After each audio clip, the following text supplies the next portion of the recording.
ओम श्री परमात्मने नमः। श्रीमद्भगवद्गीता अथ प्रथमो अध्याय। धृतराष्ट्रोवाच धर्म क्षेत्रे कुरुक्षेत्रे संवेतायुत्सवः मामकाः पांडवाश्चैव किम कुर्वत संजय। धृतराष्ट्र बोले, हे संजय, धर्म भूमि कुरुक्षेत्र में एकत्रित युद्ध की इच्छा वाले मेरे और पांडु के पुत्रों ने क्या किया। संजय उवाच दृष्ट्वा तु पांडवानीकं व्यूढ़ं दुर्योधनस्तदा आचार्यमुपसंगम्य राजा वचनम अब्रवीत। संजय बोले, उस समय राजा दुर्योधन ने व्यूह रचना युक्त पांडवों की सेना को देखकर और द्रोणाचार्य के पास जाकर यह वचन कहा। पश्यताम पांडुपुत्राणामाचार्य महतीम चमूम व्यूढ़ाम द्रुपदपुत्रेण तव शिष्येण धीमता। हे आचार्य, आपके बुद्धिमान शिष्य द्रुपद पुत्र धृष्टद्युम्न द्वारा व्यूहाकार खड़ी की हुई पांडुपुत्रों की इस बड़ी भारी सेना को देखिए। अत्र शूरा महेश्वासा भीमार्जुन समायुधि युधानो विराटस्य द्रुपदस्य महारथा दृष्टकेतुश्चैकतानः काशीराजस्य वीरवान् पुरजित कुंती भोजस्य शैव्यस्य नरपुंगवः युधामन्युस्य विक्रांत उत्तमौजास्य वीरवान् सौभद्रो द्रौपदेयाश्च सर्व एव महारथाः। इस सेना में बड़े बड़े धनुषों वाले तथा युद्ध में भीम और अर्जुन के समान शूरवीर सात्यकी और विराट तथा महारथी राजा द्रुपद, दृष्टकेतु और चेकतान तथा बलवान काशीराज, पुरजित, कुंतीभोज और मनुष्यों में श्रेष्ठ शैव्य, पराक्रमी युधामन्यु तथा बलवान उत्तमौजा, सुभद्रा पुत्र अभिमन्यु एवं द्रौपदी के पांचों पुत्र, ये सभी महारथी हैं। अस्माकं तु विशिष्टा एतान्यबोध द्विजोत्तम नायकामं सैन्यस्य संज्ञार्थं तान् ब्रवीमि। हे ब्राह्मण श्रेष्ठ, अपने पक्ष में भी जो प्रधान हैं उनको आप समझ लीजिए। आपकी जानकारी के लिए मेरी सेना के जो सेनापति हैं उनको बतलाता हूँ। भवान भीष्मस्य, कर्णस्य, कृपस्य, समितिंजयः, अश्वत्थामा, विकर्णस्य, सौमदस्तथैव च। आप द्रोणाचार्य और पितामह भीष्म तथा कर्ण और संग्राम विधि कृपाचार्य तथा वैसे ही अश्वत्थामा, विकर्ण और सौमदत्त का पुत्र भूरिश्रवाः, अन्ये च बहवः शूरा मदर्थे त्यक्तजीविताः नाना शस्त्र प्रहरणाः सर्वे युद्ध विशारदाः। और भी मेरे लिए जीवन की आशा त्याग देने वाले बहुत से शूरवीर अनेक प्रकार के शस्त्रास्त्रों से सुसज्जित और सबके सब युद्ध में चतुर हैं। अपर्याप्तम तदस्माकं बलम भीष्माभिरक्षितम पर्याप्तम त्वदमे तेषां बलम भीमाभिरक्षितम। भीष्म पितामह द्वारा रक्षित हमारी वह सेना सब प्रकार से अजेय है और भीम द्वारा रक्षित इन लोगों की यह सेना जीतने में सुगम है। अयनेषु च सर्वेषु यथा भागमवस्थिताः भीष्ममेवाभिरक्षन्तु भवन्तः सर्वे एव हे। इसलिए सब मोर्चों पर अपनी अपनी जगह स्थित रहते हुए आप लोग सभी निसंदेह भीष्म पितामह की ही सब ओर से रक्षा करें। तस्य संजनयन हर्षम कुरुवृद्धः पितामह सिंहनादम विनद्योच्चे शंखम तदमौ प्रतापवान। कौरवों में वृद्ध बड़े प्रतापी पितामह भीष्म ने उस दुर्योधन के हृदय में हर्ष उत्पन्न करते हुए उच्च स्वर से सिंह की दहाड़ के समान गरजकर शंख बजाया। ततः शंखास्य भैर्यस्य पड़वानक गोमुखाः सहसैवाभ्यहन्यन्तः सशब्दस्तुमुलो अभवत्। इसके पश्चात शंख और नगारे तथा ढोल, मृदंग और नरसिंगे आदि बाजे एक साथ ही बज उठे। उनका वह शब्द बड़ा भयंकर हुआ। ततः श्वेतैर्हैर्युक्ते महति स्यन्दने स्थितौ माधवः पांडवस्यैव दिव्यौ शक्मौ प्रदद्मतुः। इसके अनंतर सफेद घोड़ों से युक्त उत्तम रथ में बैठे हुए श्री कृष्ण महाराज और अर्जुन ने भी अलौकिक शंख बजाए। पांचजन्यम ऋषिकेशु देवदत्तम धनंजय पौंड्रम दधमो महाशंखम भीमकर्मा वृकोदर। श्री कृष्ण महाराज ने पांचजन्य नामक, अर्जुन ने देवदत्त नामक और भयानक कर्म वाले भीमसेन ने पौंड्र नामक महाशंख बजाया। अनंत विजय राजा कुंती पुत्रो युधिष्ठिर नकुल सहदेवस्य सुघोष मणिपुष्पक। कुंती पुत्र राजा युधिष्ठिर ने अनंत विजय नामक और नकुल तथा सहदेव ने सुघोष और मणि पुष्पक नामक शंख बजाए। काश्यश्च परमेश्वास शिखंडी च महारथः दृष्टदुम्नो विराटस्य सात्यक्यश्च पराजितः। द्रुपदो द्रौपदेयाश्च सर्वशः पृथ्वीपते सौभद्रस्य महाबाहु शंखं दद्मो पृथक पृथक। श्रेष्ठ धनुष वाले काशीराज और महारथी शिखंडी एवं दृष्टदुम्न तथा राजा विराट और अजेय सात्यकी, राजा द्रुपद एवं द्रौपदी के पांचों पुत्र और बड़ी भुजा वाले सुभद्रा पुत्र अभिमन्यु, इन सभी ने हे राजन सब ओर से अलग अलग शंख बजाए। सघोषो धार्तराष्ट्राणाम हृदयान विदारयत नवश्य पृथ्वीं चैव तुमलो व्यनुनादयन। और उन भयानक शब्द ने आकाश और पृथ्वी को भी गुंजाते हुए धार्तराष्ट्रों के अर्थात आपके पक्ष वालों के हृदय विदीर्ण कर दिए। अथ व्यवस्थितान् दृष्ट्वा धार्तराष्ट्रान् कपिध्वजः प्रवृत्ते शस्त्र संपाते धनुरुद्यम्य पांडवः। ऋषिकेशं तदा वाक्यमिदमाह महीपते अर्जुनोवाच सेनयोर्भयोर्मध्ये रथम स्थापय मे अच्युत। हे राजन, इसके बाद कपिध्वज अर्जुन ने मोर्चा बांधकर डटे हुए धृतराष्ट्र संबंधियों को देखकर उस शस्त्र चलने की तैयारी के समय धनुष उठाकर ऋषिकेश श्री कृष्ण महाराज से यह वचन कहा, हे अच्युत, मेरे रथ को दोनों सेनाओं के बीच में खड़ा कीजिए। यावदेता निरीक्षे हम योद्धुकामान वस्तान कैर्मया सह योद्धव्य मस्मिन रण समुद्र में। और जब तक कि मैं युद्ध क्षेत्र में डटे हुए युद्ध के अभिलाषी इन विपक्षी योद्धाओं को भली प्रकार देख लूं कि इस युद्ध रूप व्यापार में मुझे किन किन के साथ युद्ध करना योग्य है, तब तक उसे खड़ा रखिए। योत्स्यमानान्वेक्षेऽहं य एते अत्र समागताः धार्तराष्ट्रस्य दुर्बुद्धेर्युद्धे प्रियचिकीर्षवः। दुर्बुद्धि दुर्योधन का युद्ध में हित चाहने वाले जो ये राजा लोग इस सेना में आए हैं, इन युद्ध करने वालों को मैं देखूंगा।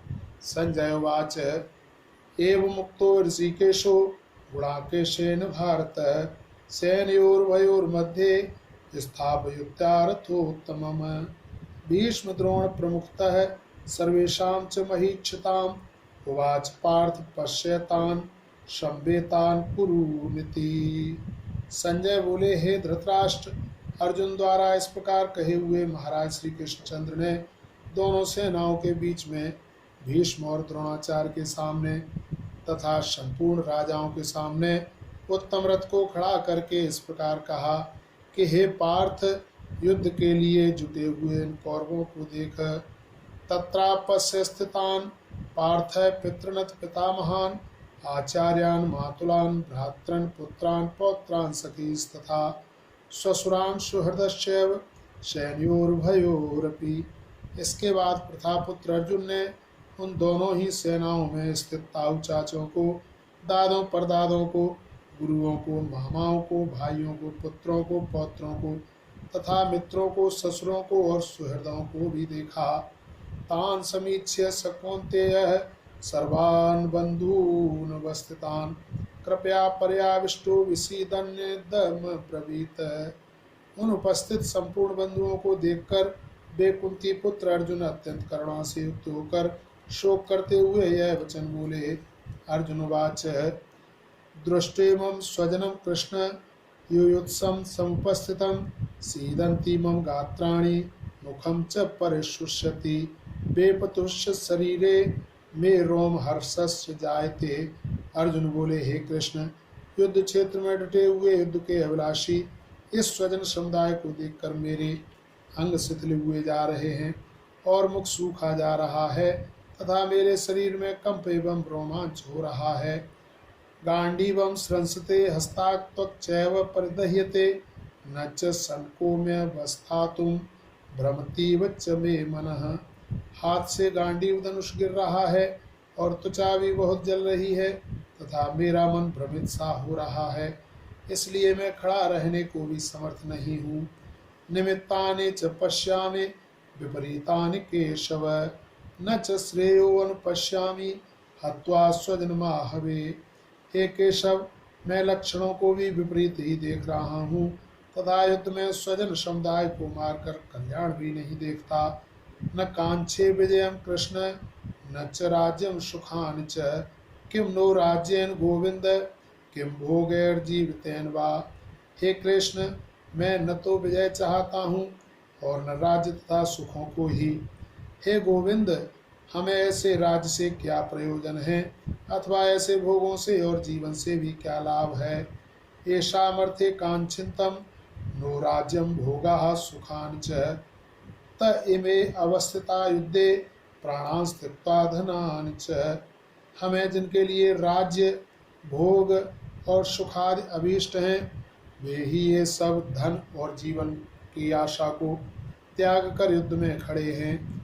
आचार्याः पितरः पुत्रास्तथैव च पितामहा मातुलाः श्वशुराः पौत्राः श्यालाः संबंधिनस्तथा। गुरुजन, ताऊ, चाचे, लड़के और उसी प्रकार दादे, मामे, ससुर, पौत्र, साले तथा और भी संबंधी लोग हैं। एतान हन्तुमिच्छामि अनगतोऽपि मधुसूदन अपि त्रैलोक्य राज्यस्य हेतुः किं नु मही कृते। हे मधुसूदन, मुझे मारने पर भी अथवा तीनों लोकों के राज्य के लिए भी मैं इन सबको मारना नहीं चाहता, फिर पृथ्वी के लिए तो कहना ही क्या है। निहत्य धार्तराष्ट्रान्न का प्रीते स्यात् जनार्दन पापमेवाश्रये दशमान हत्वैतानाततायनः। हे जनार्दन, धृतराष्ट्र के पुत्रों को मारकर हमें क्या प्रसन्नता होगी, इन आतताइयों को मारकर तो हमें पाप ही लगेगा। तस्मान्नार्हा वयम हन्तुम धार्तराष्ट्रान् स्वबान्धवान् स्वजनम हे कथम हत्वा सुखिना श्याम माधव। अतएव हे माधव, अपने ही बांधव धृतराष्ट्र के पुत्रों को मारने के लिए हम योग्य नहीं हैं, क्योंकि अपने ही कुटुंब को मारकर हम कैसे सुखी होंगे। यद्यपेते न पश्यन्ति लोभोपहत चेतसा कुलक्षय कृतं दोषम मित्रद्रोहे च पातकम कथम न गेयमस्माभिः पापादस्मान् निवर्तितुम कुलक्षय कृतं दोषम प्रपश्यद्भिर्जनार्दन। यद्यपि लोभ से भ्रष्ट चित्त हुए ये लोग कुल के नाश से उत्पन्न दोष को और मित्रों से विरोध करने में पाप को नहीं देखते, तो भी हे जनार्दन, कुल के नाश से उत्पन्न दोष को जानने वाले हम लोगों को इस पाप से हटने के लिए क्यों नहीं विचार करना चाहिए। कुलक्षये प्रणश्यन्ति कुलधर्माः सनातनाः धर्मे नष्टे कुलम कृत्स्नम धर्मोऽभिभवत्युत। कुल के नाश से सनातन कुल धर्म नष्ट हो जाते हैं, धर्म के नाश हो जाने पर संपूर्ण कुल में पाप भी बहुत फैल जाता है। अधर्माभ्युपवाद कृष्ण प्रदुष्यन्ति कुल स्त्रियः स्त्रीषु दुष्टासु वार्ष्णे जायते वर्ण शंकरः। हे कृष्ण, पाप के अधिक बढ़ जाने से कुल की स्त्रियां अत्यंत दूषित हो जाती हैं, और हे वार्ष्णे, स्त्रियों के दूषित हो जाने पर वर्ण शंकर उत्पन्न होता है। शंकरो नरकाय कुलंघानां कुलस्य च पतन्ति पितरो हेषां लुप्त पिंडोदक क्रियाः। वर्ण शंकर कुलघातियों को और कुल को नरक में ले जाने के लिए ही होता है। लुप्त हुई पिंड और जल की क्रिया वाले अर्थात श्राद्ध और तर्पण से वंचित इनके पितर लोग भी अधोगति को प्राप्त होते हैं। दोषै रेते कुलंघानां वर्ण शंकर कारके है उत्साध्यन्ते जाति धर्माः कुल धर्माश्च शाश्वताः। इन वर्ण संकर कारक दोषों से कुलघातियों के सनातन कुल धर्म और जाति धर्म नष्ट हो जाते हैं। उत्सन्न कुल धर्माणाम मनुष्याणां जनार्दन नरके नियतं वासो भवतीत्युनुशुश्रुमु। हे जनार्दन, जिनका कुल धर्म नष्ट हो गया है, ऐसे मनुष्यों का निश्चित काल तक नरक में वास होता है, ऐसा हम सुनते आए हैं। अहोवत महत् पापम कर्तुम व्यवसता वयम यद्राज सुख लोभेन हंतुम स्वजनमुद्यता। हा शोक, हम लोग बुद्धिमान होकर भी महान पाप करने को तैयार हो गए हैं, जो राज्य और सुख के लोभ से स्वजनों को मारने के लिए उद्यत हो गए हैं। यदि माम प्रतीकारम शस्त्रम शस्त्रपाण्यः धार्तराष्ट्रा रणे हन्युस्तन में क्षेम तरम भवेत। यदि मुझ शस्त्र रहित एवं सामना न करने वाले को शस्त्र हाथ में लिए हुए धृतराष्ट्र के पुत्र रण में मार डालें तो वह मारना भी मेरे लिए अधिक कल्याणकारक होगा। संजय उवाच एवं मुक्तार्जुन शंखे रथोपस्थ उपाविशत विसृज शरम चापम शोक संविघ्न मानसः। संजय बोले, रणभूमि में शोक से उद्विग्न मन वाले अर्जुन इस प्रकार कहकर बाण सहित धनुष को त्याग कर रथ के पिछले भाग में बैठ गए। ओम तत्सदिति श्रीमद्भगवद गीता सुपनिषत्सु ब्रह्म विद्यायाम योग शास्त्रे श्री कृष्णार्जुन संवादे अर्जुन विषाद योगो नाम प्रथमो अध्याय। हरे नमः।